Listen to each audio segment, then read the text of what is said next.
My birth is my fatal accident. 10 years ago, Rohith Vemula wrote a letter that forced the country to confront what our universities often refuse to see, that caste does not disappear in higher education. It only changes form. A decade later, students are still demanding the Rohith Act, not just to honor his memory, but to ensure that discrimination like his is prevented and addressed decisively. The fight continues because the conditions that led to his death have not gone away. Today, we examine why this demand persists, what Karnataka attempted to do, why it stalled, and why the fight has now expanded beyond one state. Rohith Vemula was a PhD scholar at the University of Hyderabad and an active member of the Ambedkar Students Association.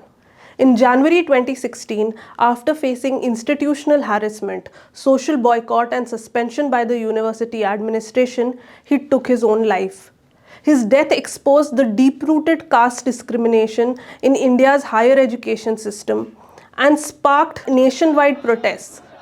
Over the years, other names have continued to surface. From Payal Tadvi to Darshan Solanki, students from marginalized communities face exclusion, academic isolation, and harassment. For students, Rohith's is not an isolated case. It reflects a system where marginalized lives often fail to trigger urgency.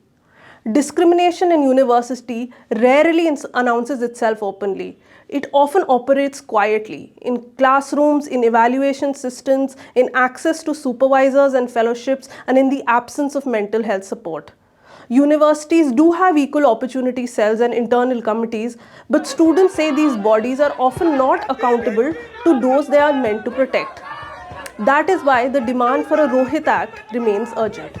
Karnataka made a start in 2025, announcing it would bring a Rohith Vemula Act to tackle caste-based discrimination in higher education. A draft bill was prepared, applying to all public, private, and deemed universities in the state. It proposed strict penalties for discrimination, jail terms, fines, compensation for victims, and withdrawal of government funding from institutions that failed to comply. For many, it was historic. The first time a state formally recognized institutional discrimination in universities as a legal offense. But the bill did not become law. It has not been tabled or cleared by the Karnataka legislature. The draft triggered political opposition from the right wing, with some calling it excessive or unnecessary. Human rights experts also flagged serious gaps that needed correction before enactment. Caught between political resistance and unresolved concerns, the bill remains stalled. One reason was the intervention by two United Nations special rapporteurs. They wrote to the Indian government in June last year, welcoming the intent behind the Rohith Act and calling it timely and necessary. But they also warned that the draft law was incomplete. They said it banned discrimination but did not define what direct or indirect discrimination actually means. It mentioned multiple communities but did not specifically address the disproportionate discrimination faced by Dalit and Adivasi students in fellowships, housing, mental health support, and protection from harassment and violence, they said. The UN experts also cautioned against relying solely on criminal punishment. Universities, they said, need preventive measures, grievance redressal, systems, whistleblower protection, and institutional accountability. They also flagged the absence of meaningful consultation with Dalit and Adivasi students and scholars in drafting the law. While this intervention remains important and valid, for students, the stalled Karnataka bill explains why the struggle continues.